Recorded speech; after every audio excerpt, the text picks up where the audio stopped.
Welcome to Nikki's kitchen. आज आपण बेकरीमध्ये मिळतो तसा रवा केक बनवूया. अगदी सॉफ्ट आणि स्पॉन्जी बनतो. एक मिक्सिंग बाउल घ्यायचं. त्यामध्ये साखर, तेल, दही, व्हॅनिला एसेन्स आणि थोडं दूध घालून मिक्स करून घ्यायचं. थोडं मीठ आणि रवा घालायचा.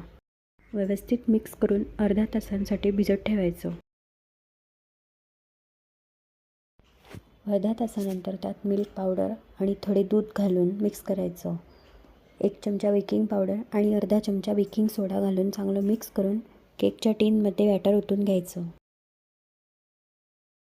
मायक्रोवेव्ह आधी 10 ते 15 मिनिटांसाठी प्रीहीट करून घ्यायचं.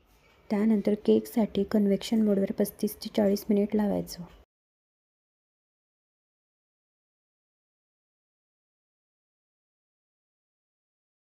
केक थंड झाल्यानंतर सर्व करायचा. केकची रेसिपी आवडली असेल तर लाईक आणि शेअर करा आणि निकीज किचनला फॉलो करा.